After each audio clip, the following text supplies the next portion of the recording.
All right. So welcome to the Johnversations podcast. This is our very, very first episode. And I could not be more excited for our guest today.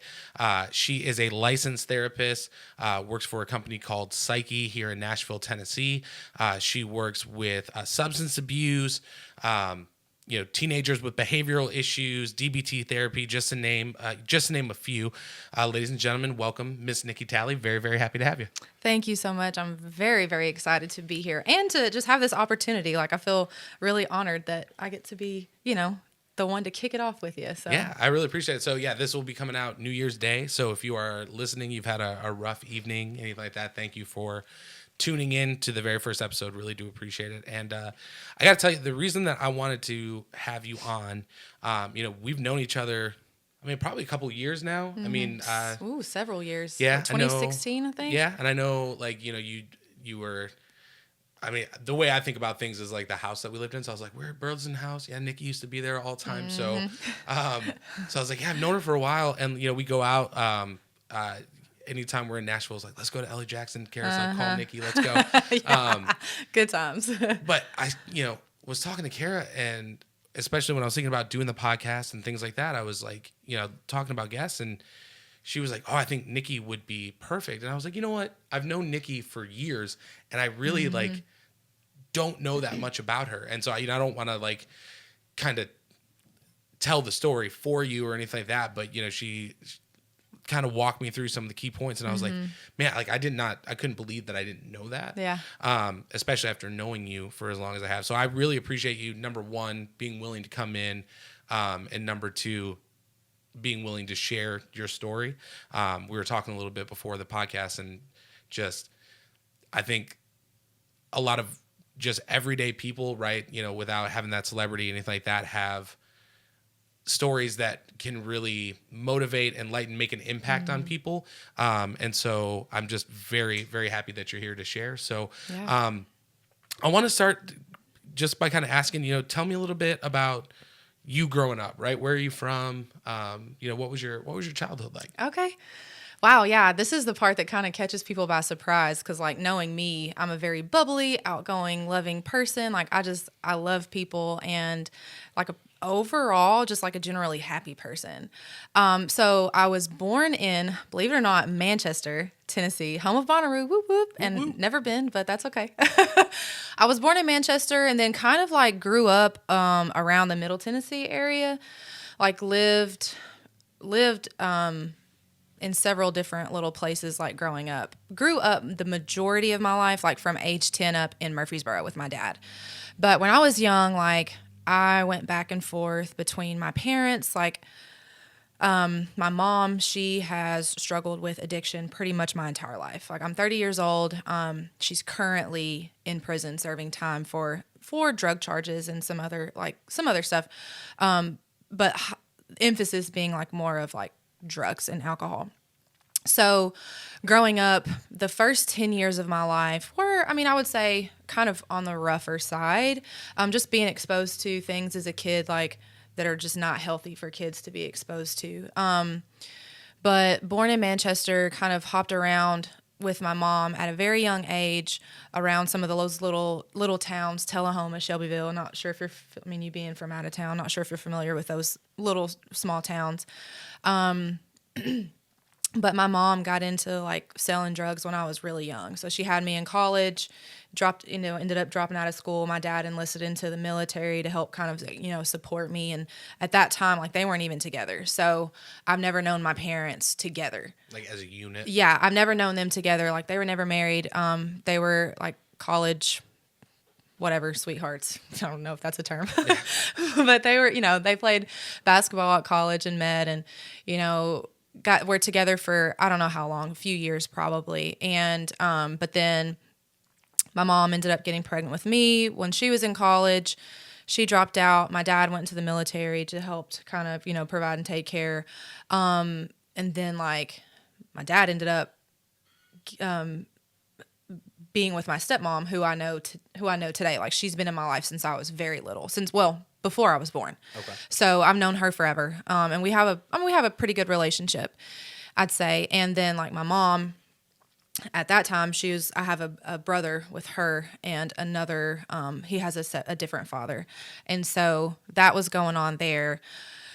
So then kind of fast forward, growing up, like lived in like the little projects of Shelbyville, which is not, nothing like too special, nothing too special. But, I don't remember, like, I don't have a lot of memories about like my young childhood, like, golly, probably not even like before age 5. Like, I don't really remember a lot about that time, but like I've looked back at a couple of pictures and just kind of seen the conditions that, and stuff that I lived in.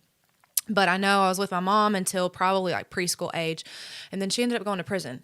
So then she was in prison for a few years. And then I'll just kind of fast forward. Like, I remember being in first grade, like the day that she got out, I was in the bathtub playing with my little toys, and she pops in. So I was first grade, she gets out, I go back to live with her. Cause like I was like, again, like back and forth a lot when I was younger. So did she go away and then came back? Yeah. When she got released from prison. So like I was with her when I was really young. And again, I don't really remember those times.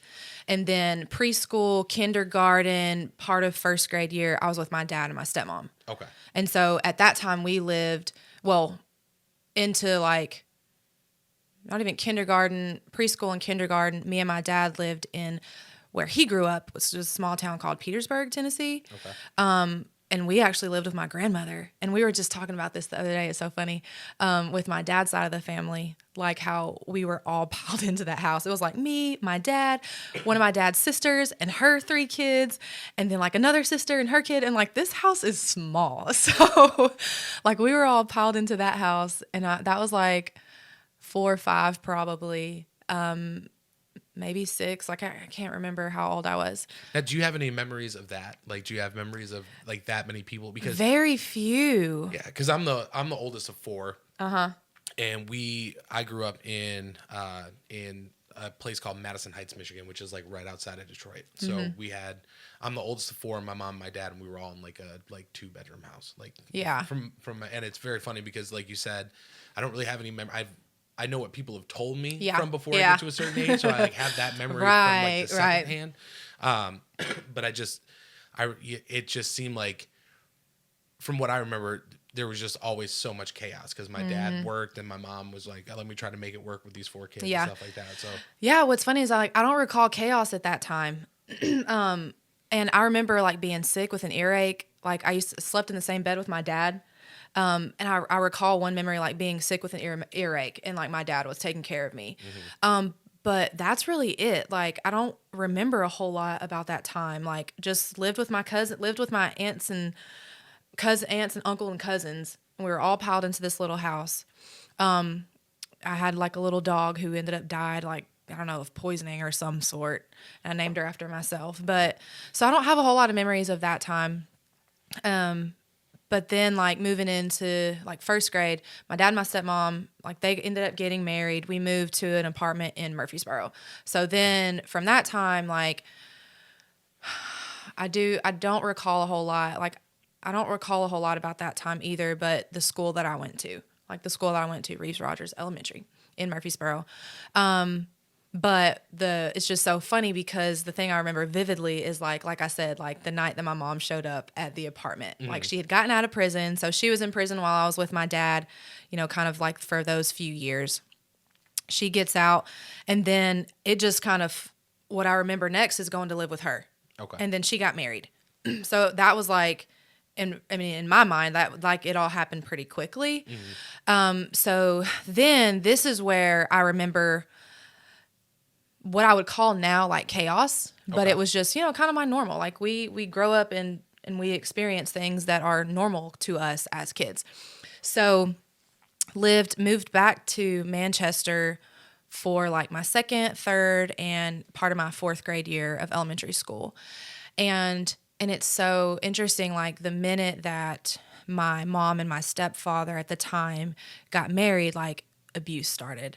And like, thank God, like I and my brother, so my brother Jordan, he's about he's a little under 2 years younger than me.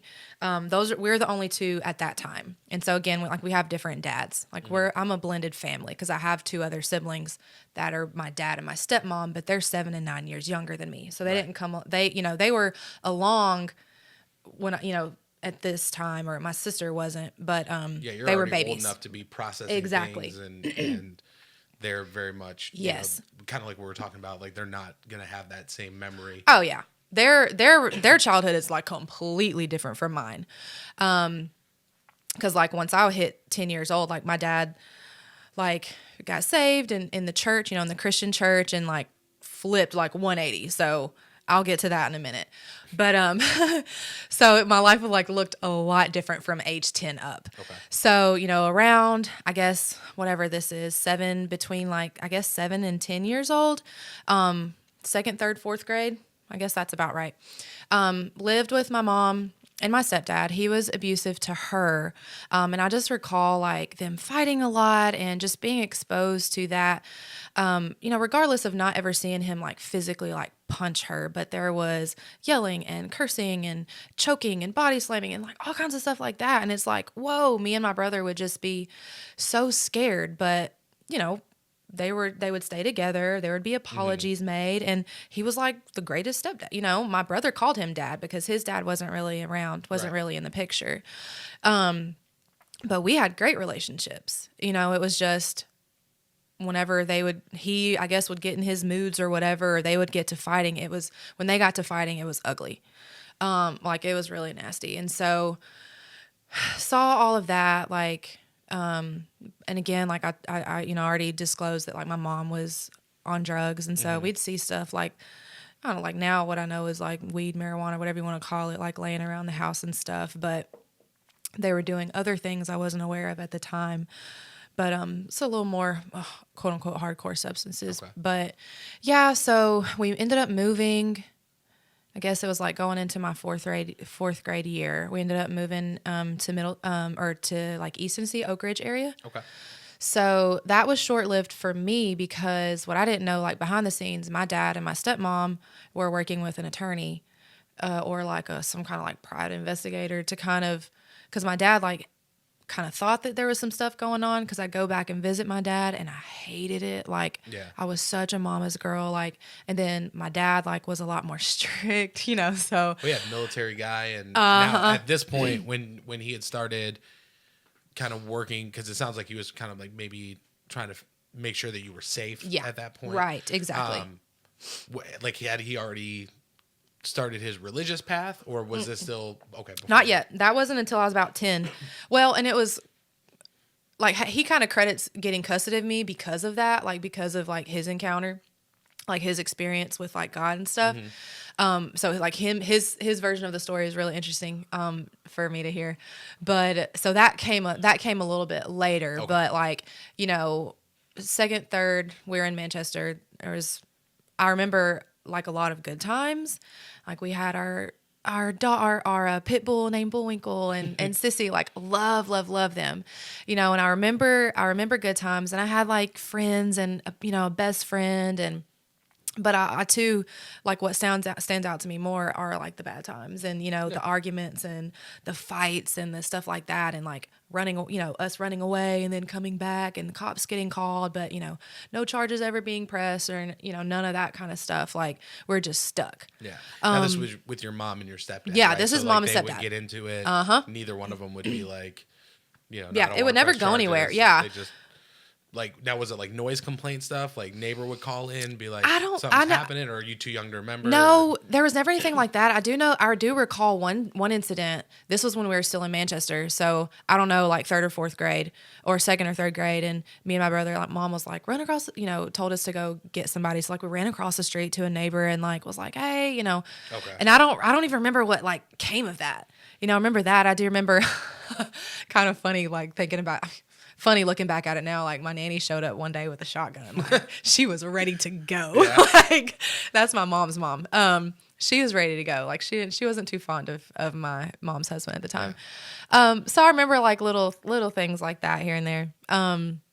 But then we moved to Oak Ridge, and it was still like same old, same old. Like the abuse didn't stop until she left him. Right. And she didn't leave him till after I like had moved back in with my dad. Okay. Like he got custody of me. So they're working behind the scenes and doing, getting that kind of stuff. Cause like my dad is kind of suspecting that things are going on. Right. And what I failed to mention at this point, like we're in the court, but we're like custody battles, like in court back and forth. Like seriously, like one year, we were in court on my birthday and my dad's birthday. Like crazy how that just fell into place. So like we're in court and custody battles, but I mean, again, like I'm super open book. Like I used to lie to my dad. Like me and my brother used to take pee tests from my mom, like crazy shit. Oh, excuse my language. Say what you want. Trust me. No, it's fine. Okay. Well, and I think it's because, I mean, let me ask you this. Like, looking back on it now, right? Because at that age, you're like, I want to be with mom. Like, this is where I want to be. Totally. It's just, looking back at it on it now, I can almost bet that you'd be like, no, it's like good that he was doing these things and had best intentions. But I can imagine being at that age, especially like I smoke cigarettes, and I remember my mom being like, "You're not smoking in this in this house, in this property." So I would go to onto the neighbor's sidewalk and just look at her, and smoke. But I'm not on your property. Like just being of that age where it's like, this is what I want, so this is what I'm going to do, and kind of. So I mean, I can see that. Yeah. I can kind of see where. Yeah. You do anything to be like, I'm going to stay where I am. Yeah, it was. Like I was happy. I mean, what I knew of happiness, like I was happy. And I wanted to live with my mom. And so everything that I could do to help. That's kind of like how I saw it. So that's all going on. Like we're back and forth. It's like custody battles back and forth. And, nothing's working on my dad's side. But, things are still playing out like with my mom. And so then fast forward to, it's like going into my 5th grade year. Going into my 5th grade year, that's where like everything changed. And for the better, yes, like hindsight, for the better. But at that time, like, oh my gosh, like I was so angry. I was so angry because I was comfortable like in our routine and in our lives. And I do remember like the beginning of the end, but like towards the end of my time, like with my mom at that age, like around 10 years old, I do remember my stepdad being gone, another guy coming around, like he was fun. He was cool. But then like, remember the day, like my dad showed up, I thought I was just going to spend like, the weekend. Right. Like, oh, dad's here. Yeah. Get my stuff. Here's my obligatory. Right. Guy, exactly. Right? Like here, I'm going to go serve my time and then I'm going to come back. But little did I know that was, the moment where like everything was changing. And so, got in the car. And I remember driving off, like we stopped at a store and my dad and my stepmom like let me know like, hey, you're coming to live with us. And I'm like bawling my eyes out because like regardless of what all was going on in my home life, with the drugs and, the alcohol and the abuse and the fight, the constant like fightings and just like the chaos, but again, which was just kind of my norm. Like I just was so upset. Like I was so angry at my dad. Like I, at this point, like hated my dad. Yeah. Like, and I remember even like when my mom would take me back to visit him, like kicking and screaming, that kind of thing. And I think it was more of just I don't even know, more of maybe just like a lack of freedom. Like I feel like me and my brother Jordan, like we had a lot of freedom as kids. Like we would stay home alone because my mom, would go work. And well, it sounds like you were in a situation too where adults were so wrapped up in what was going on with them that it was almost like, hey, like we're taking care of ourselves, doing what we need to do. If they're worried about us, they'll check in on us when they get a minute. Yeah. Exactly. And we were pretty self-sufficient. If we needed something, we could run to the kitchen or whatever, but make some pizza rolls. Right. Exactly. Right. And me and my brother, like we were adventurous. We had so much fun and we were so close in age too. And that's a thing. Like me and my brother, like, after age 10, like we spent a lot of time apart, but I've always considered us to be pretty close. Yeah. And now as adults, like we've gotten a lot closer again. But that was another thing. Like I was really, really sad to leave him, to leave him behind. And so, that's when kind of everything changed. So first 10 years of my life, it was pretty chaotic. Like it was pretty hectic. The first thing that comes to mind is a lot of, more of like the negative memories side of things. But I do believe that eventually that kind of I mean, I think that has kind of fed into what I do now. So then from age 10 up, like it was just like 180 degrees. Cause at this time, like my dad, like, you know, became very religious minded and he was very strict. Now, what got him? And the reason I asked, so I have an uncle who sold a lot of pot, from my understanding. And then he had apparently had a girlfriend in Hawaii who would send it to him in Michigan, and then he would be like, "All right, here we go," and that's how he was making his money. And then he got into a very bad motorcycle accident, and apparently that was kind of the moment for him where he was like, and reevaluating his life. I think there's some people out there that are like, okay, I was super into this. Now I need to focus, and I need something to replace that. So now I'm going to be super into this. Yeah. So was there anything like with your dad, or like was there something that happened, or you know, was he just like? I think so. So my dad like grew up in a pretty, like my grandmother's, you know, religious, grew up in like church and stuff. But my grandfather, so even like around, I guess I was probably 4th, 5th grade. Like both of my grandfathers, I feel like passed away around the same time. Like my mom's dad, he was an alcoholic. Like alcoholism runs in my mom's side of the family. Okay. Like alcoholism and like mental health issues run pretty heavily on my mom's side of the family, my mom's dad's family. Okay. And then like smoke, you know, my mom's family also like smoked cigarettes, stuff like that. That's about as much as I know, but definitely alcoholism. So her dad was struggled with alcoholism, and he ended up dying. He had 2 strokes. I mean, they were like not synonymous, but had a stroke, didn't stop drinking, ended up like having another stroke and passed at like 50 something, you know, very, very young. So very, you know, premature death due to lifestyle choices. But then my dad's father, he had cancer. Okay. And I can't recall the specific kind of cancer, but he ended up developing a cancer and died from that. And I think that was one of the big moments in my dad's life that kind of like made him reevaluate stuff and just kind of bring him back to what he grew up in. For what's important. Exactly. So I'm pretty sure that's like when he kind of like shares his story kind of thing, that's more so like that was a big what's the word I'm looking for? That was a big like motivation to kind of come back to his roots. Yeah. You know, to kind of come back to his bring him home type thing. Yeah, cuz like so for me, I am not I'm not a very religious person. Mm-hmm. My whole thing is I don't know what's going to happen when we're gone. And by the time I do know, I'm not going to be able to tell you. Right. But I do think that for a lot of people, that religion, that sense of community, that sense of like, this is my roots where I came from. I think it could have I think it's a great thing. Yeah. It's just never been something that really like worked for me personally. But I think that, you know, especially when you go through losing loved ones and things like that, it's very easy for that perspective to be kind of brought out. So yeah. I'm pretty sure that's like a big factor in it for him. And so, you know, because of that, a lot of things changed for me. And so I remember like 10 until pretty much I went to college, like very sheltered. That's a perfect word. Like I was very sheltered.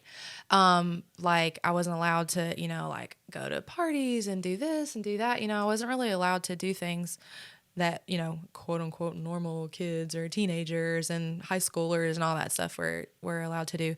But, you know, things were a lot different, better. Okay. You know, probably like set me on a different path because like, hell, I have no clue what my life would have ended up like had I stayed with my mom in that state. Like, because she continued to, at that, you know, after that time, shit, I feel like I'm telling more of her story than mine.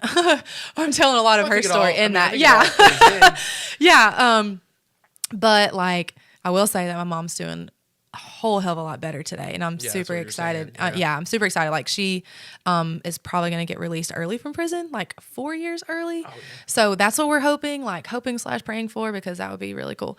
But I have some questions about that too. Yeah, well, okay. A little bit further in. Sure. I don't want to jump the shark or anything. Yeah, so like when I'm with my dad, like so then I started to visit my mom, but it was pretty sporadic and it wasn't like a whole lot. And I think like my dad had a lot of reservations because like my stepdad ended up telling my dad and like their like PI or whatever a lot of stuff. So all this I found out later in life. So that was again another reason why he kind of had some weight in getting custody of me because there are some things that came out that were just not disclosed before. So, I mean, you know, my stepdad like told a bunch of stuff. And so like my dad was, I mean, rightly kind of concerned about, you know, me going and being with my mom, knowing like some of the shit that she's getting into. Right. But again, like I'm a mama's girl. I always love to be able to visit. Well, no, let me ask you, because it sounds like a little bit that like both, because we talked about chaos a little bit, right? So like you had the chaos at home growing up with your mom, and then you know you had this moving with your dad, and it seems like a different kind of chaos. It seems like the first one was just the one that you were more like, hey, this is chaos, but it's my chaos. Like I know how to navigate this, where it's like a light switch. Right now you're with your dad and I've got all these rules, and you know, because I mean I can just imagine like it seems like a situation where if you were just dropped into either one of them, it could be very overwhelming. But because you knew the layout of the land in the first situation, like, you know, hey, I'm good here. Yeah, and I ended up adapting. Like generally I'm a pretty flexible person. Well, in some realms, I can be pretty rigid and controlling too. I'll be honest about that. But I mean, I adapted to it. But like living with my dad kind of also exposed me to a different side of my mom, because like, and I think this is something that I shared with Kara. Man, I remember disappointment. Like, you know, my mom, I'm literally waiting by the window for my mom to come pick me up, and she doesn't show up. Yeah. And then I find out later, like something happened, something came up. So I do like, it wasn't all like with her, you know, definitely wasn't all great after I moved in with my dad. I loved being able to go and spend time with my mom and with my brother especially, but I do recall like being really disappointed. And that's something that is so funny that was kind of like a light bulb turned on. Like people that I care about, when they don't keep their word, it's like a freaking like it's trauma memory. As an adult. Hell yeah. Well, it's crazy too. Yeah, when you're crazy. A kid, you don't know how to compartmentalize it, look at it as like an adult, right? It's like this person isn't not showing up because it's anything that's wrong with me. They're not, you know, they don't know how to manage their own life. When you're that age, you're like, why isn't mom here? Why isn't dad here? You know, so I can definitely see how that would be like, okay, I'm an adult now. I got a real problem. If you tell me you're going to do something, like, make sure that you're doing it. Yeah, that's so, like, that's literally within the past few months, I kind of had that aha about myself because of some stuff going on in my life now, you know, in the last few months. But yeah, so I do, that was something that I wanted to point out, like, that I remember about like living with my dad. But again, like, I mean, I was very like smart in school, very driven to make good grades. And then I ended up playing basketball and becoming an athlete. So I had like a lot of outlets, had good friends. And so, yes, while my dad was like pretty strict and I was very sheltered, like I adapted. And then like I got into church myself. Okay. So then like that became a huge part of my life. So like my faith became a really, really big part of my life. And I had close friends like from church. And so that kind of gave me like some hope about my life and just some like drive about my life. Yeah. Like having like my own relationship with God. And still, you know, and it still is very, very important to me and has really like been impactful in like where I am now. Well, you still like sing in church and stuff like that. Heck yeah. Yeah. Like I'm singing on Christmas Eve. We have like this candlelight service. Awesome. But yeah, so that's still like a very, very, you know, important, like my relationship with God is like very important to me. And so I'm thankful, you know, for my dad for that, you know, for that reason, for kind of instilling some of those values, like some of the values that I still hold on to. Granted, like, you know, values change and stuff like that over time, but definitely instilled some different kind of values that I don't think that, well, I wouldn't have had I stayed, you know what I'm saying? Like had I stayed with my mom growing up. Right.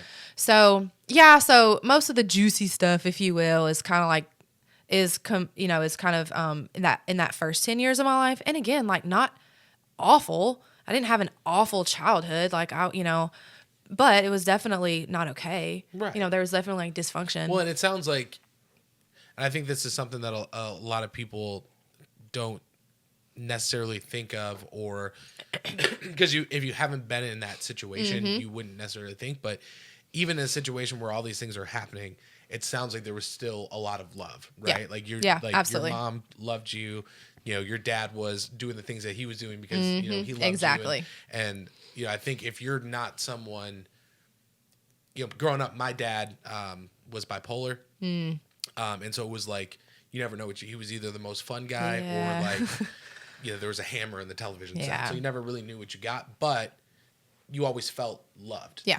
And so I think for someone who's never had to experience that, you grow up, your parents are well-balanced people, and it's hard to be able to pull that from that kind of experience, or to see where that would be. So let me ask you this. So, okay, you're with your dad, you're going to see your mom, things like that. Like, when did your mom end up going to prison, or when did you find out? Or so I had said earlier she was locked up for a few years when I was really young, and then it was when I got to college. So my first year of college, I went to a Christian college in Tulsa, Oklahoma, called Oral Roberts University. I know this. Yeah. So know this. My dad really wanted me to go there, like to kind of keep with my faith and things of that nature. But it ended up just kind of really being too expensive, like in the long haul. Like, it has a lot of student loans. Right. So I came back in state for my sophomore year and ended up going to Austin P. Yep. Where you were a center. Yes. On the basketball team. Okay. You had a hand injury that benched you. And I told you I did a little research. Right. And I believe you had 6 points in one game was your career high.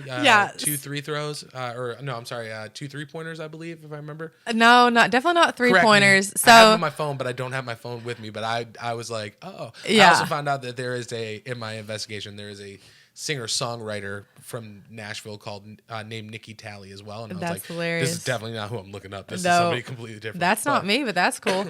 Well, it might be me because my uncle has tagged me as a singer-songwriter on Facebook. Oh, no, this lady, she's a middle-aged totally white woman. That's hilarious. She wears a lot of flowy. She looks like she smells like patchouli. That's when I look at her. If you're watching, I apologize. Oh, sorry. Yeah, I don't like patchouli. Yeah, but I was like, no, this is not the Nikki I'm looking for. That is so funny. And Nikki I Talley. told you, I was like, I did a little. I did realize there are some white Talleys because I used to work with a guy named David Talley. Okay. And he's a white dude, short white dude. And we're cousins, by the way.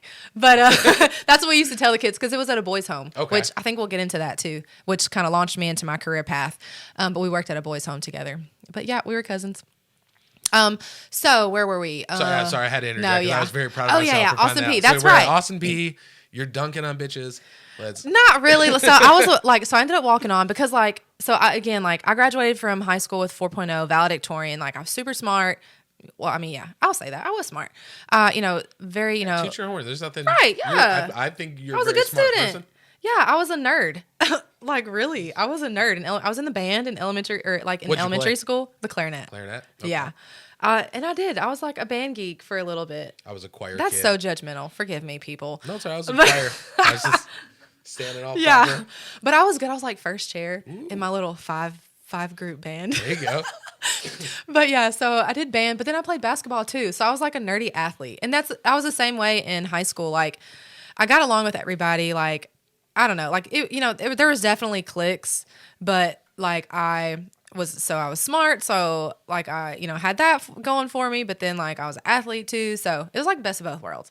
But so yeah, I graduated high school, went to 1 year at ORU and then went to Austin P. Ended up walking on. So one of my best friends from high school, Alex, had talked to the coach. So I ended up walking on, being able to be center forward, whatever you want to call it with the team.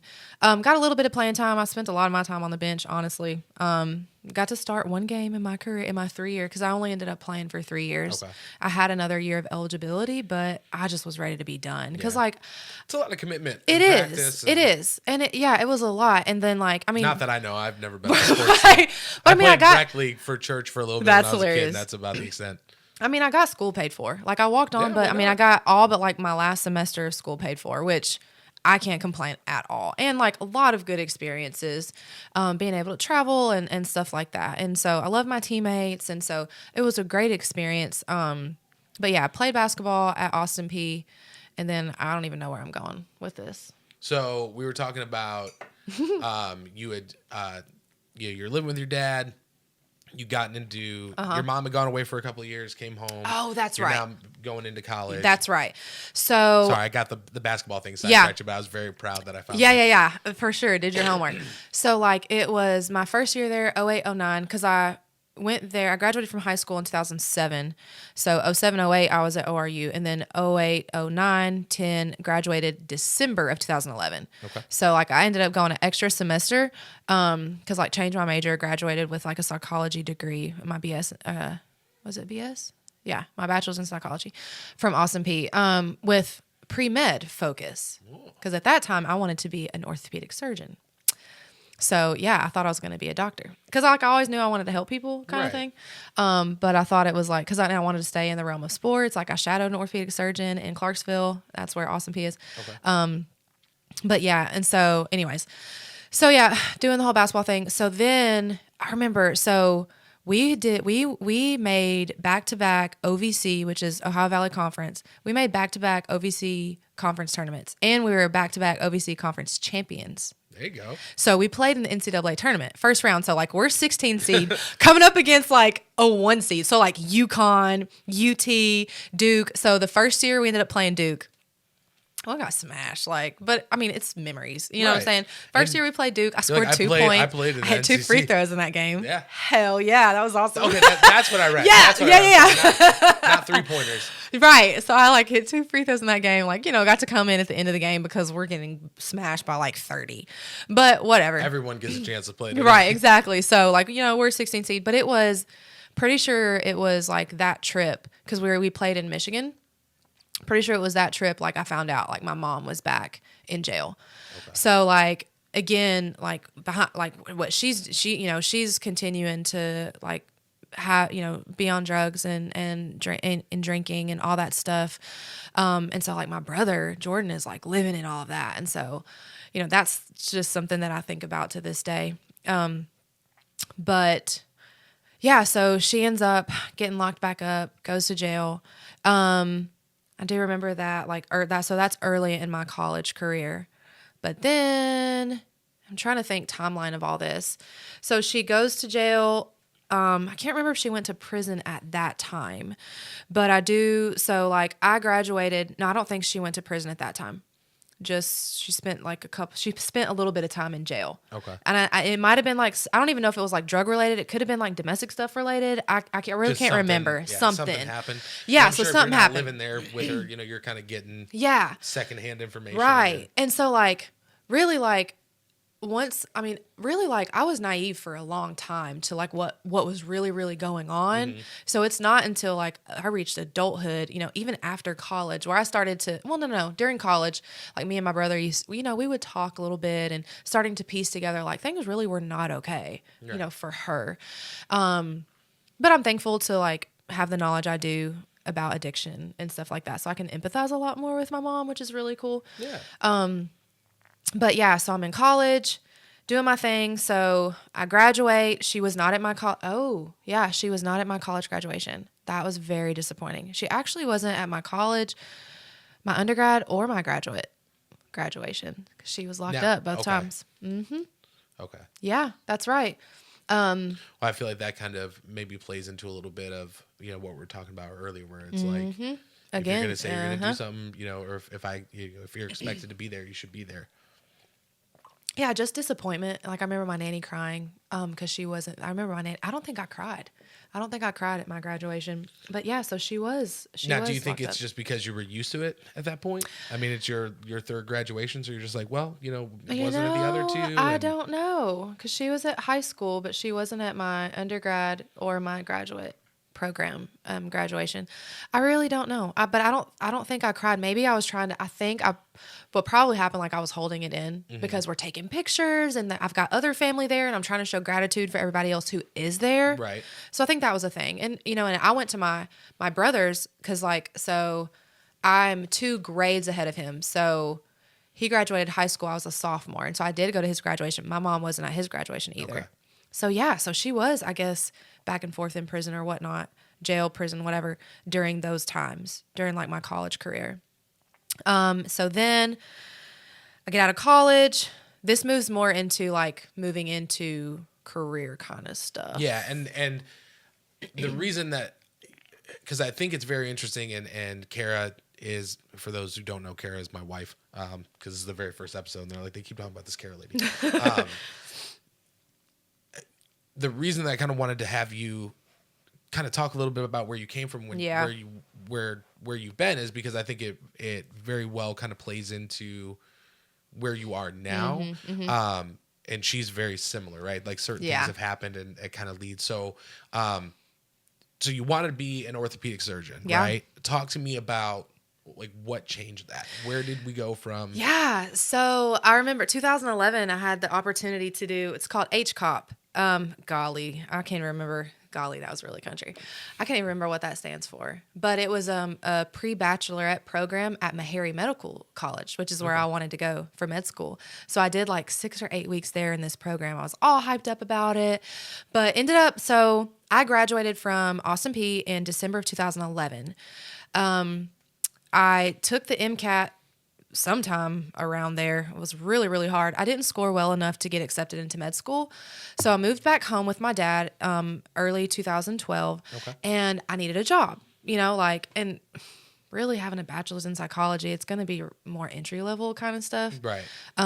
So I was like on Craigslist and like, I don't even know what all like avenues I was looking for jobs, but I found this ad for, I don't recall what the ad said, but it was pretty much for like a boys' home. Okay. What's crazy is my aunt, my uncle who passed away's wife, widow, she was a nurse there, director of nursing there. And so it was cool that I didn't even get the job from her, but I interviewed. They ended up finding out and my uncle used to work there. Okay. So I'm Bert's niece and I'm Monica's niece. And so like, hey, if we would have known that, we'd have given you the job up front, that kind of thing.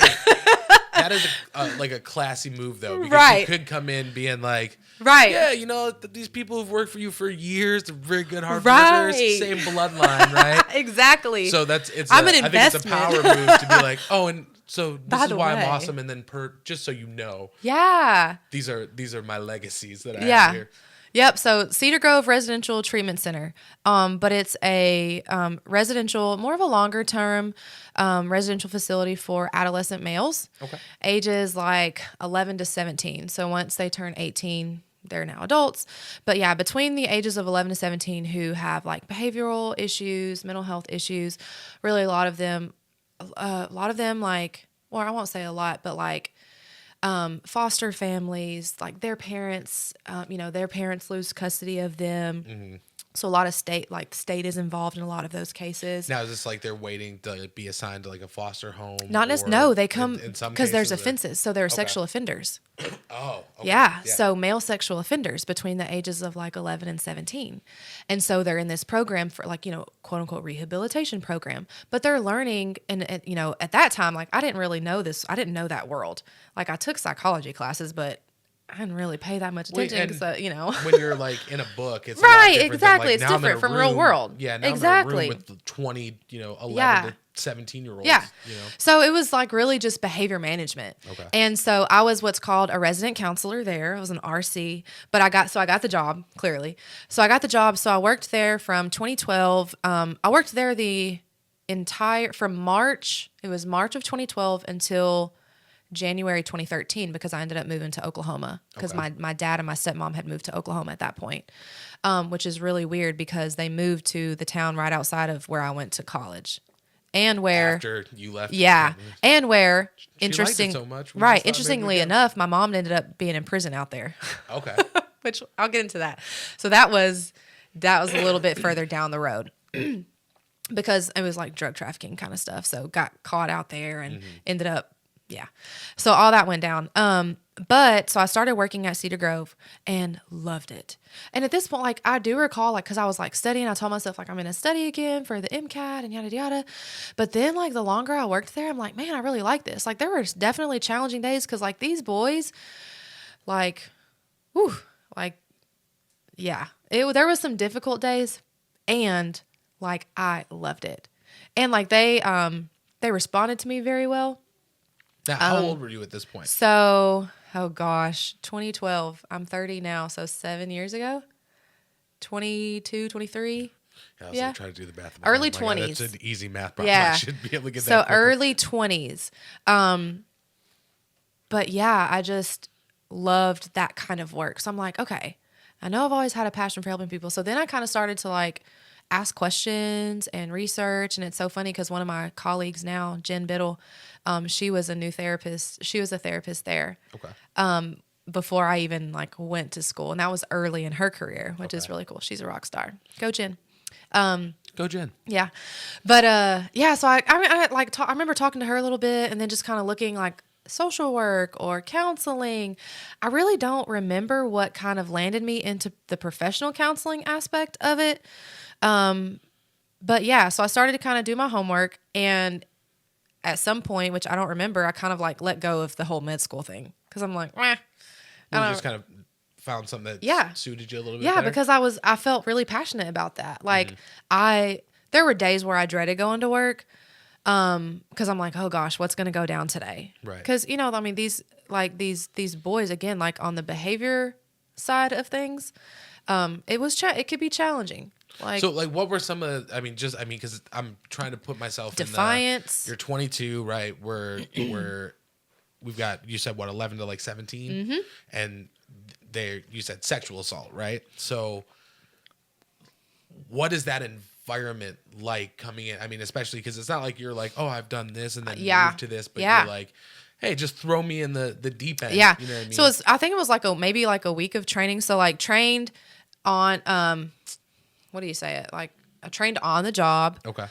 Had to do, so we did protective holds there. So we had to learn like PRT. Like we had to do learn how to put kids in protective holds if need be. If they became like really, really amped up, really worked out to where they were becoming like more on the violent side of things. Like, right. And I'm a big girl. Yeah. So like, I think that served me well too. And they all thought I was pretty. Like I'm just being real. Like they thought I was pretty. So that helped. That was helpful. Hi, Miss Nikki. Right. It was Miss Talley. So they used last names. Names. Okay. It was last name, but it was a very structured program. And it's interesting, like thinking now where I am as a therapist, like it was a very behavioral program. So it was like they were in, like phases. They had phases. They would have to, earn so many things in order to move up phases. And then if they broke the rules, there were consequences. Right. And I think like for people who don't know or who may be listening and are like, I have no idea what behavioral is, to my understanding, definitely correct me if I'm wrong, but it's a program in which like you're essentially teaching them like, this is how you behave. This is to teach This is what's appropriate. This is what's inappropriate. Exactly. Okay. Exactly. So that was my role. Then they had therapists. Okay. So they had therapists that would, and again, like I wasn't aware of all this yet, but that would, do more of the processing, lots of education and then trying to like work with the families because like there was, family issues involved with a lot of these boys. So just like it was very structured, but man, I would get out there and play basketball with the boys. Like, so I was fun too. Yeah. So, and I would use that to my advantage. Like I can be fun, but I can also be a hard ass. You know what I'm saying? Like, come on, I would rather be fun, Miss Talley. Fun, right. Like, come on. Act the right way. Yeah. I mean, like we used to walk in lines, like quietly, it was like silence in lines. And if not, like single file. Right. Yeah. Single file to go here to there. Because like, again, like there was like the sexual inappropriate behaviors side of them too. And so it all was to help to keep, help to prevent as much as possible, like inappropriate behaviors, acting out kind of things. So I just really fell in love with more of that work in regards to like helping and seeing like that, man, I can make a difference. Like I really think that I can make a difference. So again, started to like look more into like the counseling, social work aspect side of things. Then moved to Oklahoma for like pretty much the majority of the 2013 year. Okay. And worked in 2 separate facilities out there. One was a psychiatric hospital, and the other, or maybe they were both psychiatric hospitals. I didn't like the ones with the adult program. It was like 12-hour shifts. Yeah, I didn't really care for that. Like a nursing shift. You're just like, it was, that was, whew. And then I moved to another placement, which was kids, and they had like as young as like 5 years old. that really like blew my mind. I was like, what the what? Now, is it for the same kind of issues as Similar. Okay. But like 'Cause it makes me behavior, wonder, I'm like- oppositional, defiance kind of behaviors in Okay, some so of those like younger not kids. not necessarily with the younger ones, the sexual stuff, because it makes me wonder. I'm like, how, like, Right. what can a Not necessarily. Yeah. But I didn't know a lot. I don't remember or know like specifics about their cases. Right. I just knew I was there again to help manage the milieu, like to Right. help You're not manage the kids, going keep through them the on files task. and Yeah. just- Yeah. But I really didn't care for either of those jobs. It was pretty hard work. Like it was pretty hard work. But so then while I was out there, I actually applied for grad school at Oral Roberts. Okay. I was like, oh, I get to, finish where I started. Right. Coming back to your roots. Exactly. Kinda Back like to what my we were roots. talking about earlier. Yeah. Yeah. So I was really excited about that. But then, the more I thought about it, I'm like, this is going to be the next, not just 3 years of grad school, but then like 2+ years post grad. I'm like, man, this is going to be the next like 5 to 6 years. Do I want to be stuck in Oklahoma? Right. And then like there's this whole Nothing wrong with Oklahoma, by the way. right. Just- Nothing wrong with Oklahoma, but not for I'm everybody. born and raised in Tennessee. I'm a Tennessee girl. Love Tennessee, and I have a lot more family, in Tennessee. What was cool while I lived out there, I did get to visit my mom because she wasn't locked up at this time. But interesting fact, she was on the run. God, I'm so glad I can laugh about this now, which I didn't know because she was lying to me. She lied to me the whole time out there. So She no, was everything's good. Everything's fine. Like, Why are you looking yeah, because behind you I went all to, the time? I went to drug court and I accepted this thing and yada yada. But like, she never showed up, and so then she's on the run and like she has the possibility to like get this 30-year hammer and all this stuff. And so I found all this out after the fact. But yeah, so interesting fact. My mom was on the run. Like my mom's a G. No, but but yeah. So I got to see my mom while I was out there. I will backtrack. I think it was 2011. Okay. I went to go visit one of the close friends that I made when I was at Oral Roberts. I visited her and her husband, and it was a dual trip because I drove and picked my mom. So my mom was in prison at that time, and I picked her up. Like, so I got to see her get out, and she ended up going to like a little. So what is that car ride like? Like, cause well, let me. Oh, how long? Do you gosh. remember how long she'd been in? Oh, Like man. before you picked her up. I don't remember. I don't remember how long it was because like that time of my life is just like a whirlwind because I was so focused on school and basketball when I was at ORU. I mean, when I was at Austin P. And then, because yeah, that was golly, I can't remember the timeline. But the car, I drove one of my friend's cars, and it was just like anticipation and excitement. Yeah. I was like, oh my God. Like, I get to be the first person, like, Yeah. I'm still a mama's girl. Yeah, At this point, like, I'm still a mama's girl. I can't wait to see her, that kind of thing. So lots of anticipation. And then when I got there and she comes out, like, there's this huge smile. I'm like, yes, and I'm like, there's this hope that we can finally, like, things will be good and things will be different. And she's going into this like home. And so I drive her to this home where she's staying. I remember she made lasagna, and my mom makes really, really good lasagna. But she made lasagna, and we just got to spend time together, and we took pictures, and I still have pictures like on my Facebook from that time. It was awesome until it wasn't. Because then I found out like there was some shady stuff going on with the lady who ran that house. Okay. But she fell back. So she was in Oklahoma, but she fell back into the lifestyle. So looking back on it now, does that seem, was there a pattern with that? Like, okay, she's getting out, like, we're doing this, things are going to, like, be good, and then something would happen, it would fall back? Or did you not really have that expectation built into your head? Or? No, I think because before then I was too young. Okay. Like, I was too young. Yeah, because this was the first time I experienced her getting out of prison again. Right. As an adult. So, like, this was as an adult, and my mom, like, she served her time. She's doing really well. Gosh, I don't even remember, like, really talking to her. I have letters. Like, I have lots of letters. Like, we would write letters back and forth. That's got to be really cool to have. Yeah. Especially since, like, nobody does that. Oh, yeah, like a huge pile of letters. But, yeah, that's really the only time that I can recall, like, that anticipation of her getting out. Mm-hmm. Excuse me. So yeah, so it was awesome. And so those few days while I was out there visiting was awesome. And I cried whenever whenever I had to leave.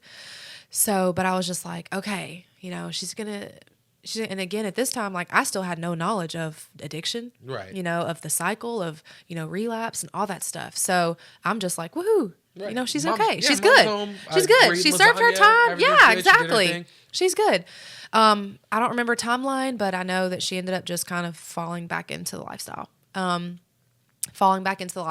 again, like went back, accepted like this, you know, drug court thing. You know, if you don't follow through, then you're risking, you know, this hammer. And that's the word she used, like this hammer. And so 2013, when I lived with my dad and I would visit her from time to time, you know, like, yeah. So I am under the impression that she's doing well, that she's, you know, going to these meetings and like, you know, like all this stuff, but she's not. She ain't doing none of that. Yeah. Like she, you know, none of that, which I didn't know until she ended up getting caught 2014. So she's been locked up this time around since 2014. Okay. And serving like 30 something years, at a 30 something percentage. So like 10 and a half years. So, and this is, I mean, for like drugs specifically, right? Drugs and another like charge that I won't disclose, but like all nonviolent offenses. But yeah, well, and that's kind of why I was. I mean, definitely. I mean, I'm not looking for anything Yeah, that you yeah, don't yeah. want to talk about, but like just kind of thinking like that's something that can get you, like you haven't done any harm to anybody else. And that's something that they can get you with a, you know, a 30-year sentence. Yeah. And especially in places subject. now where, like where I'm from, Michigan, recreational, they just opened the first recreational pot shop. There was lines around the block. People waited like 6 hours to get in the store. Yeah. You got California that is legalizing mushrooms. Like, so to think that like, just depending on what state you're in, right? That's something, you know what I mean? Well, and what I've learned is that Oklahoma is like the most severe, worst state for incarcerating women. Like it's really, really bad. Like the prisons are really overpopulated. Well, yeah, and that's a whole nother issue too. Is it's not even like it's a nonviolent offense, but it's a nonviolent offense that is for. Yep. I mean, if Oklahoma's bad, you know, or harder on women, there's that, and then there's also people of color. Right. You know what I mean? It's not like these. Seems like these kind of sentences, these kinds of laws are set specifically to target a very specific group of people. Yeah, people of color, or like my mom's white, so I'm biracial. My dad's black, my mom's white. Just for everybody out there to know. But for people who are not of color who don't have a lot, you know, like don't have nothing. You know, it's like, well, yeah. I mean, that's you know, like I said, I grew up Madison Heights, where I grew up, is not. I mean, the dude lived two houses down from me. Got shot up in a drive-by. Just these are the people, right? It's like, hey, I either like don't have the financial means to get to where I need. Yeah, or exactly. You got places like New York with just, you know, used to have the stop and frisk. Yeah. Like, you know what I mean? So right. Yeah, so my mom's like most recent drug of choice was meth, and you know we've like so. And one of the things that I love being like now that she's like a lot more open, because like she she wanted to protect me. You know, I was very naive to a lot of stuff at a young age, but like she didn't really, you know, she didn't tell me like her struggle.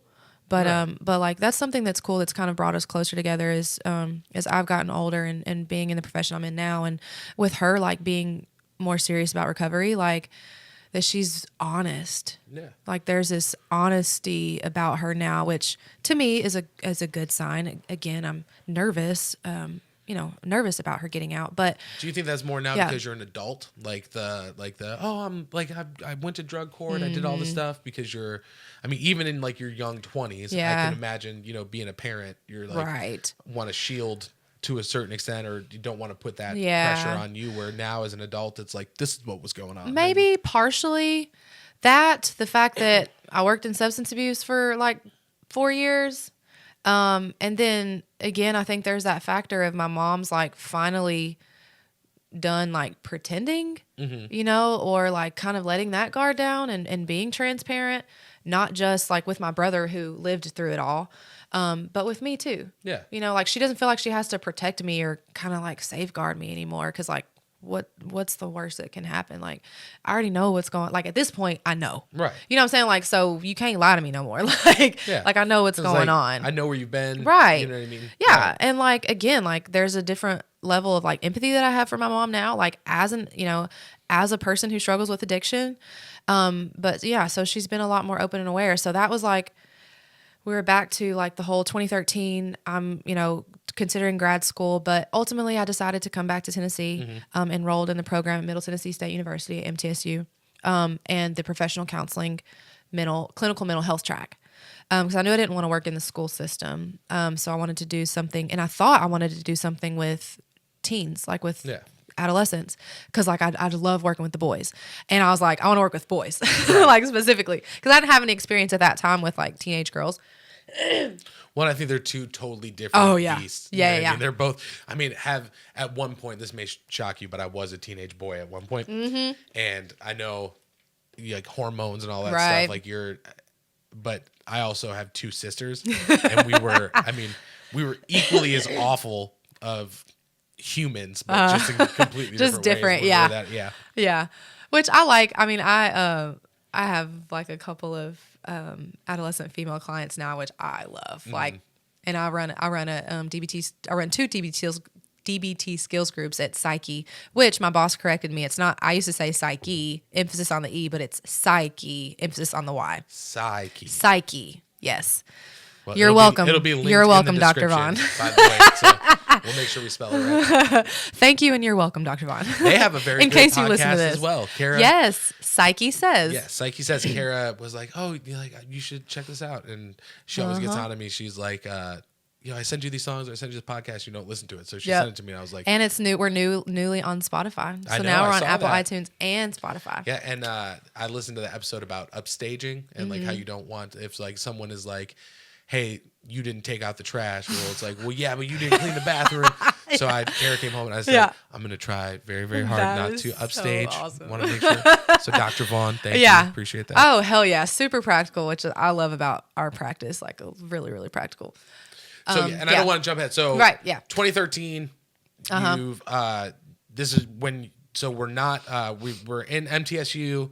I started, I 2013, I ended up moving back to Tennessee at the end of 2013. I started the program at MTSU spring of 2014. Okay, gotcha. Yep. So I'm back living with family and started the program.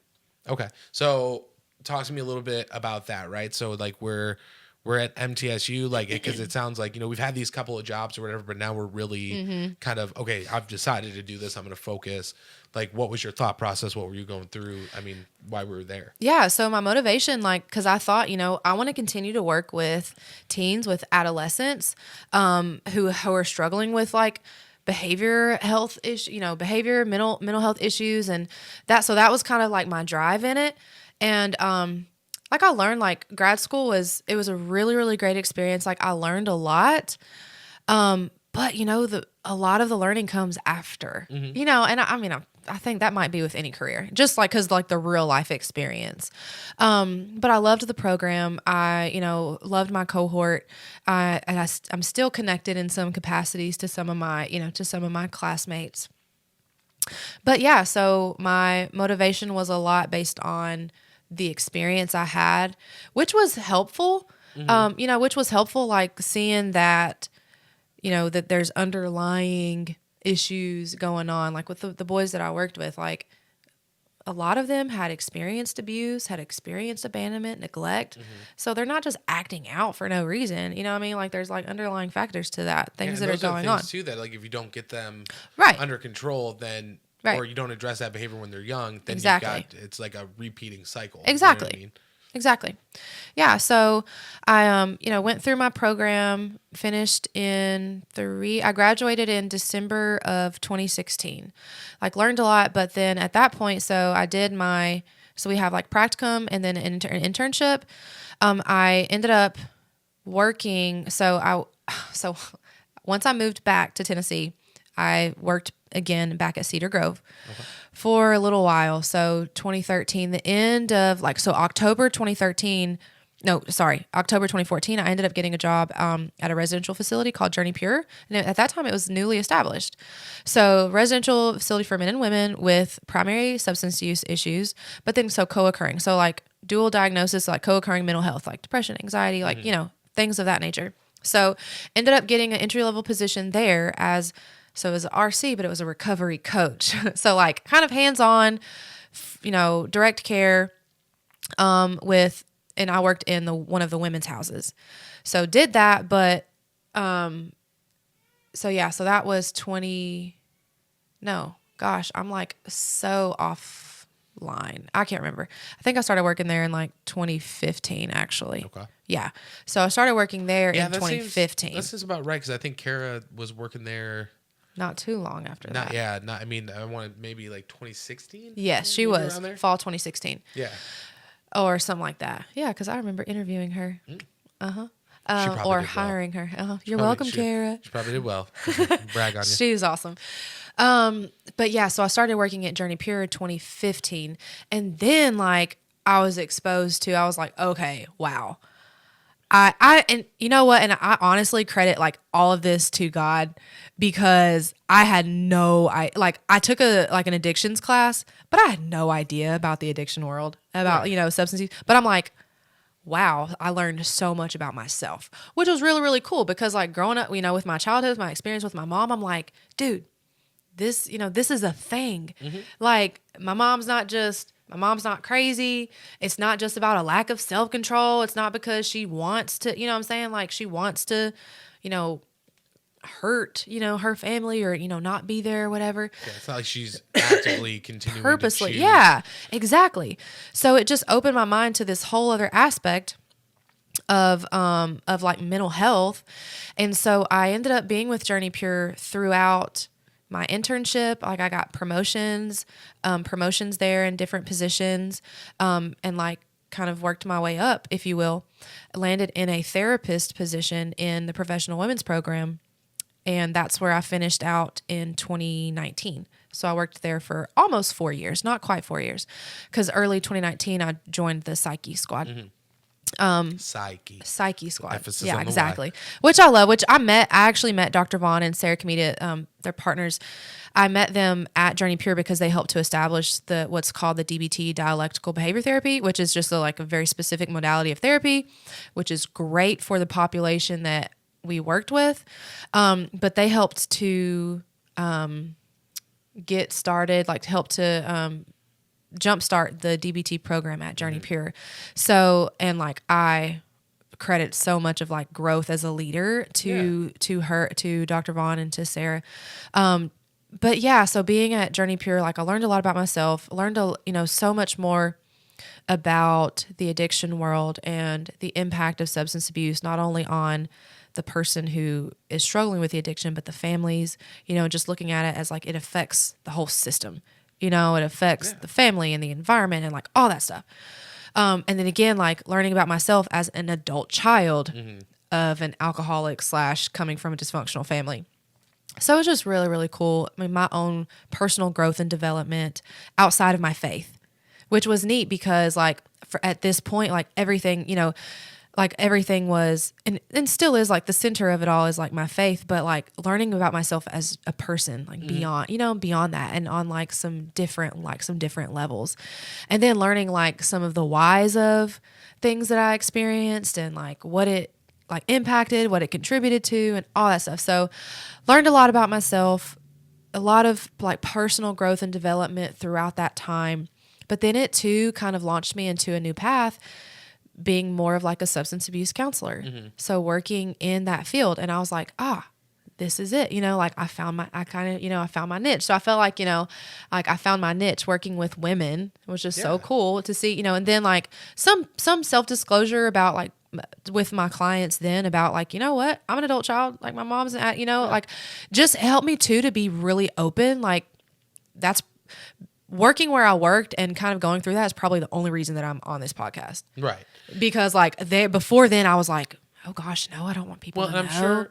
I mean, so, kind of I told you, my dad was bipolar, right? Mm-hmm. We always struggled financially. Yeah. And it was, when we were kids, we didn't really know it. There was always, I have to give all the love in the world to my grandparents because they really made sure that when we were growing up, we didn't go, Christmas, we had tons of stuff. Yeah.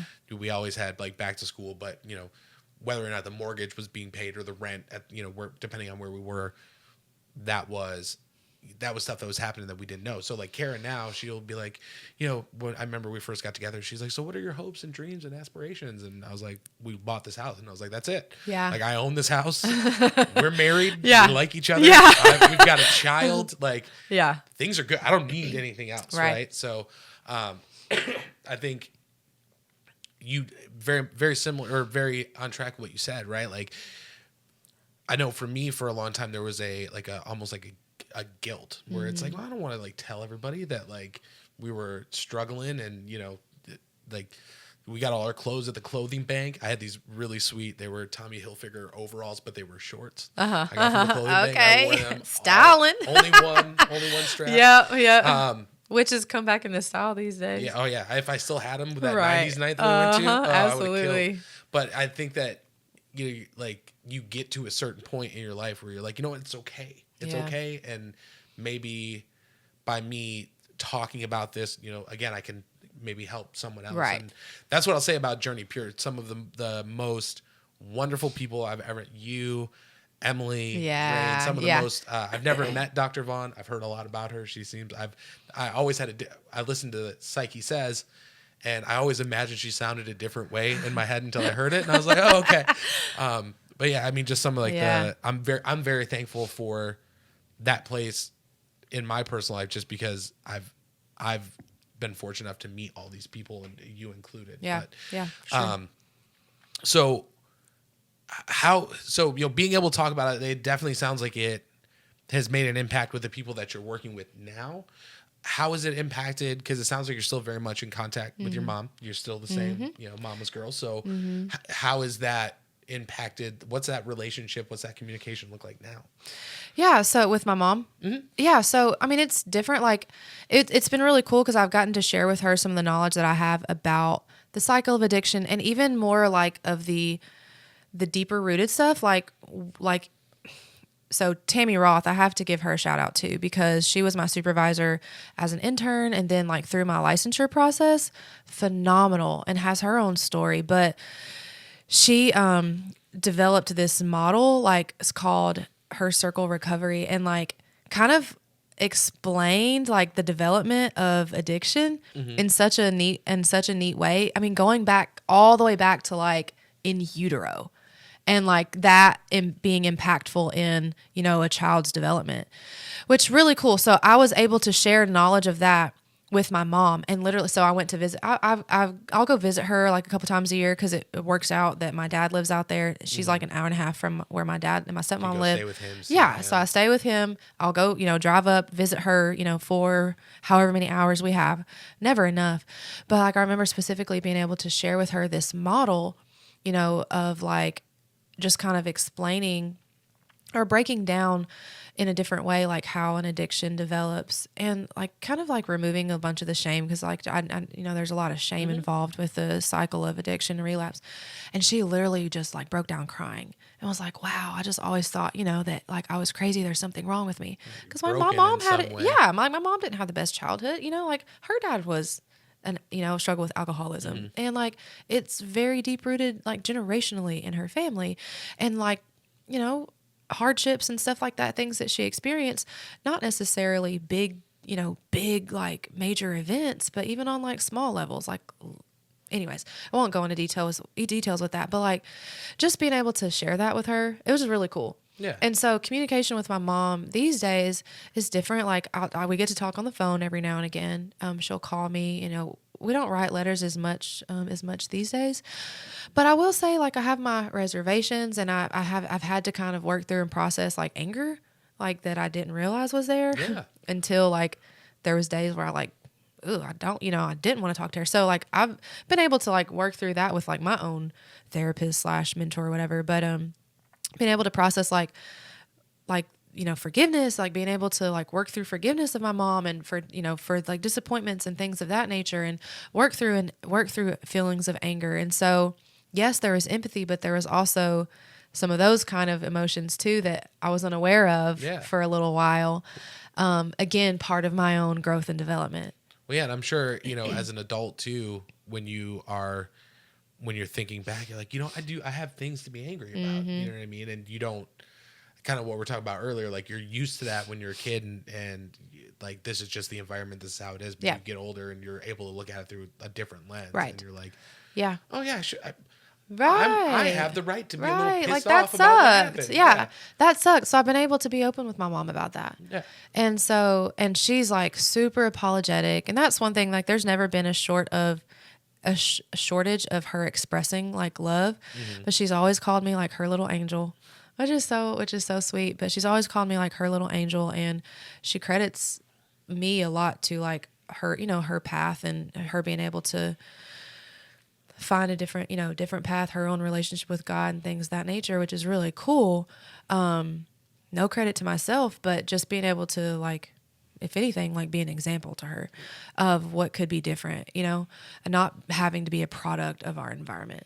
That's one thing that I've like kind of tried to hold firm to. Like, I don't want to be a product of my childhood. Yeah. Like I want to be able to change the the generational patterns in my family and break those like really, rough cycles or whatever. But being able to like be honest with her about that and just see like, yeah, I see the hurt in her eyes too, but like see the regret and the remorse too. Like, and then for her being able to have more of an understanding of the cycle of addiction, like working through 12 steps, and so I think that's been really, really helpful for her too, to kind of understand. So like our communication now is just so much different. Every time we get on the call, like she tells me she loves me like a bazillion times, like just nothing, nothing but love. But I'll give her updates about my life and she's just so excited. Like there's always this excitement and, It's got to feel good. Yeah, It's gotta it be like- does. It does. And she's like, I'm ready to be with my family. Cause like she, avoided her family for a long time. And so she talks about that. Like, God, I can't believe that I, missed out on this and that. And neither me or my brother like are, married. My brother's engaged, don't have kids. So like, I have hope now that she's going to be there. There was a time when I worried like, golly, she's going to miss out on this and she's going to miss out on that. But it seems to be more of a reality of her being involved with like a lot of those other firsts in my life now, with some laws being changed in Oklahoma and like things being passed for her and her being accepted like in these steps or whatever. But like the process is speeding up. And because like that's pretty extreme, like there's this thing called extreme sentencing for women. And so like the governor's like signing off on women getting released early and all this stuff. I'm like, wow. Well, the thing that always blows my mind too, it's like when you get down to it, addiction is an illness, right? So like, and it's the only illness that as a person who is dealing with it, you have guilt about. Right. Like I've never had the flu and been like, Right. I'm such a terrible person for, Yeah. You're like, so instead of saying like, hey, how do I help this person tackle this illness? Right. Yeah. Which is what I really find commendable about what you do, because whether it's, the substance abuse or behavioral stuff, it's like, hey, there's a symptom here. Like let's fix it. But I feel like, especially when we look at the like the criminal justice system, it's like, hey, we're not really trying to get you better, right? We're just trying to say, hey, sorry, we're just gonna put you off to the side, right? And so, it's when you were telling me about, your mom being excited and you were able to share like the addiction layout and kind of help take some of that away from her. I feel like that was probably a big step for her as far as being like, like it's just sickness, I mean, it's not, I want to be with my family. I don't have to hide that. And what I mean? And I think communicating to her like that, Mom, I forgive you. Like, I know like that's not who you are at your core. Yeah. Like she's caring and she's loving and, all of those things. And so, yeah, communication with her now, it's exciting. Like I look forward to hearing from her and she, she'll tell me like, this is a highlight of my day. Like, I just can't wait and this and that. And I had to work through, some annoyance of like me and my brother kind of being responsible for taking care of her in some means. And I worked through too, like, feeling like it, felt kind of burdensome, like to send her money and this and that. And then I got to the point where I could say no I felt comfortable like saying no, like, no, I'm, I'm not doing that right now. Being able to say, you're hey, going to be okay. Right. Yeah. Right. Like you're not starving, like you're going to be okay. And that may seem harsh, but too is like kind of a sense of freedom from me, from the, the responsibility. Well, those were your choices, not right. Exactly. Mine. Yeah. Exactly. So, but there's, become more of a balance. And so, yeah, there was like some annoyance from that aspect. I'm just being completely honest. But a lot of that has gone away. Like a lot of that has gone away. She doesn't ask for money as much gladly, which is helpful. If you know, you know. But yeah. So there's this excitement. There's more of an anticipation now because before we weren't looking at a release to or parole whenever eligible for parole until 2024. Right. But then as things are changing, now there's a little bit more hope and anticipation. It's like, what? So she's communicated her remorse and all that stuff. And she still does, she still does that. Like, man, I'm so, I can't believe that I, wasted these years, like that kind of thing. But she doesn't it doesn't seem like she stays hung up in that as much anymore. But there's more of a hope for the future, and hope for what she has to look forward to and what we have to look forward to and actually being able to be a family for the first time at 30 years old. Which is crazy and exciting, and it's nerve-wracking and all of the above. Yeah. Well, I think too, though, the thing about your perspective is it doesn't seem like you're getting to be a family. Yeah, it's 30 years, you're 30 years old, but it's the opportunity is there, and it's not too late to have that opportunity. You know what I mean? So it's that is one of my favorite things about you as a person and the interactions that we've had is even when you've been in a situation where you've been upset or complaining about something, immediately you reverse and be like, well, but this is why it's beneficial. Yeah. Right. And I think it takes a special kind of person to be able to do that because it's so easy just to kind of what you're talking about, get in that place and stay there. And I'm sure for your mom, maybe some of that, hey, I've got to remember, I've got to be in it at least a little bit so I can remind myself that I can't go back to it. You know what I mean? Yeah. I mean, I haven't dealt with it, but I can, imagine that kind of being part of the thought process. Yeah. Well, I appreciate that. No. Well, and so let me ask you, right? So your mom's looking at next year, potentially? Yeah, 2020. If best, she literally had a hearing 2 Wednesdays ago. So best case scenario, early 2020. Okay. I don't know. I mean, or maybe, I don't know that. Yeah, I guess best case scenario. I don't know what the worst case scenario would be, but she's very hopeful. And one thing that the more time my mom spent in prison, the less she hopes for the best, but prepares for the worst kind of thing. She has that mentality. She's not going to get her hopes up unless she's really, really confident. Right. And she's not going to get our hopes up. Right. So there's a lot of confidence around her being released next year. Okay. But, best case scenario would be earlier, my birthday. That'd be cool. And my birthday's at the end of March. Maybe sooner. But it's just kind of she is very, very positive and confident, even based on the things that they were saying at the hearing that next year, period, which will be, I mean, whether it's, the first of the year, the middle of the year, the end of the year, 2020 is better than 2024. Yeah. And, 2024 is not even guaranteed. That was going to be going before the parole board. Right. Just so review. Yeah. That's 4 years. So that's exciting. I mean, it's exciting. Regardless of the timeline, it's all exciting. That's awesome. Yeah. I mean, I can imagine, especially if you've kind of set yourself up until this point to be well, shit, I got another 4 years. Right. And then all of a sudden it's oh, I've got this.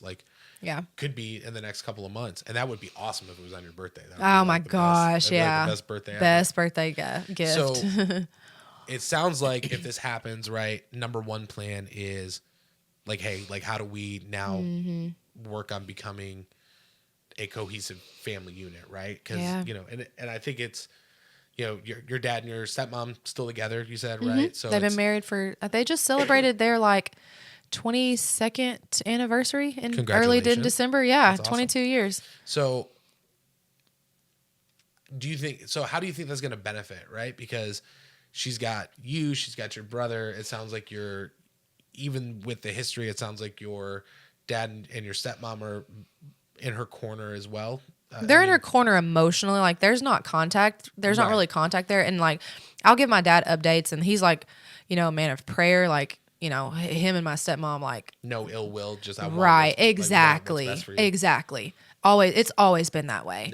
Yeah. They haven't like they haven't really been on good terms. Like there was some conflict when I was really, you know, when I was younger, but since then, like attitudes are completely different, and it's like, yeah, we want like the best for you. Like we want you to be happy, we want you to be healthy, we want you to be whole, kind of thing. Yeah. Well, and I think, you know, too, like you grew up, you're safe, right? You've carved a great path for yourself, right? And when you're in that moment where you're like, I don't know what's happening when I'm away from my child, like I can imagine it's probably easy. You know, my parents are divorced, and my mom ended up, or my dad ended up marrying my mom's best friend. And so for a long time, it was like, ouch, we don't talk. Yeah. And now that we're all older, like everyone is, you know, she sent Millie Christmas gifts this year, and, you know, she's been texting me and stuff. So it's I think definitely not the same situation, but I think it's one of those situations where when time passes, it's easier to be like, well, is it really worth, you know, harboring all that ill will to be, you know, been so long. Yeah. That's great. I'm very, very happy that you're looking at the potential of such an early release date. I wanted to ask you, like, what's next for you, right? Is Psyche? Yeah. I mean, I'm not not trying to get you in trouble at work or anything, but like, you know, is Psyche where you think you're going to call home? I mean, is there, you just got your license? Right. May 29th. Whoop, whoop. So, I mean, is 2.5 year process. Oof. Man, I can't.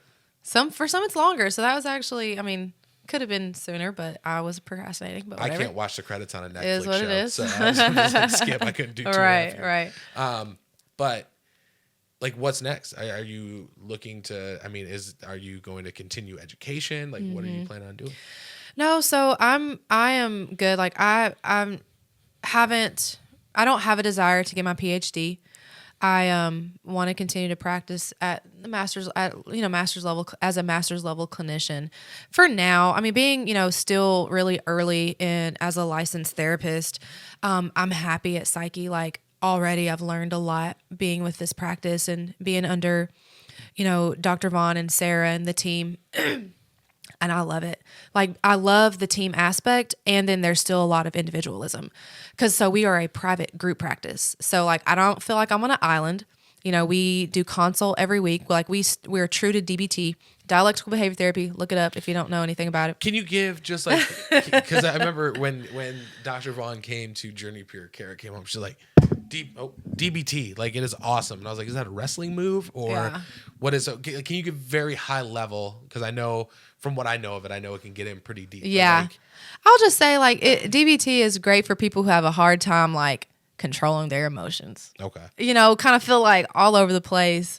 You know, easily like impulsive or like easily worked up or whatever. Like that's like the most basic definition of like benefits of it, but it helps people to kind of feel more in control of their lives, you know, and we're all about creating lives worth living, like helping people to create a life that maybe they never dreamed that they could have.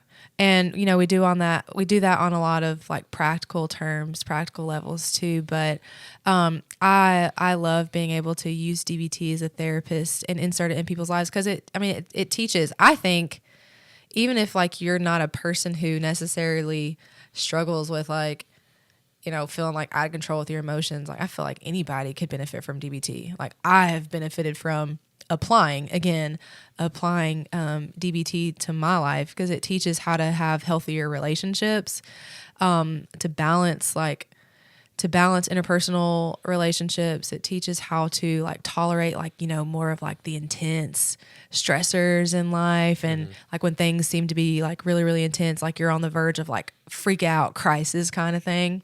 So how not to give into that, kind of trip out. Yeah. Regulate quickly. Like boom, like, okay, bring it down. But then also like incorporating like a lot of mindfulness. And I think that's like an up and coming thing. You know, you hear a lot of people talking about like mindfulness and meditation, but like it can be a really practical practice, and just being able to enjoy life more richly, Yeah. more fully. But yeah, that's like how I like to describe like what DBT does for people. Yeah, Just break it down like on a really practical level. Because from my understanding, I always thought it was like, listen, like it's just, there's boundaries. Like you have to respect people's boundaries. You have to like kind of understand that you're only in control of you. How do you, I mean, obviously I don't have the education that you have. But, it's just almost kind of what we were talking about again before, but like teaching you how to process, how to like live in these situations. Yeah. So I mean, yeah, like I said, Kara came home and it was all the rage. It was like, this DBT is awesome. And I will tell you, I mean, before I met Kara, I was like, mindfulness, like I'm not religious, I'm spiritual. I'm like, what are you, like, what does that mean? Yeah. And being married to her, I was always someone who was very much like, if there's something wrong with you, like fix it. Yeah. Right. Like, like if you don't like your station in life, evaluate what you're doing and fix it. Yeah. And I think being married to her and then again, meeting you and Emily and Rain and kind of being like, it's not possible for like some people just need help. It's not just like, what I mean? So I mean, I think it's definitely beneficial. And let me ask you this, right? So, hopefully this is the first episode, but hopefully a lot of people in like Nashville, Tennessee will be listening in the area. How can people reach you? How can they utilize your services? Like, yeah, definitely. So Psyche, we have a website, psychepllc.com.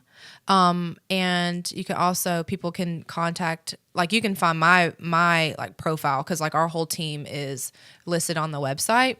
And so what's something really cool, like we have a Nashville location and we also now have a Boston location. Yeah, I saw that. So there's both, there's links for both practices, both locations, on our website. But then, from there you can like find our contact information, call the office, and like go through kind of like a phone consultation, if you will, to figure out like who's going to be a good fit and all that kind of stuff. So I'm on the website so people can find me there, but like I'm also not selfish, and like I might not be a good fit. I might not be the quote unquote right fit for everybody, for anybody. So, if anybody out there who ends up listening, if you're interested in working with us, like I will say, like we are the best of the best. Our practice is very, very, say it with your chest. Yeah, we are the best of the best. Like I'm confident in that. And like we go over and beyond. Like that's one thing I love about our team and about our leader is that like we do what works, and we like, if we got to go meet somebody at the school or at the hospital, like we'll do that. Like we go,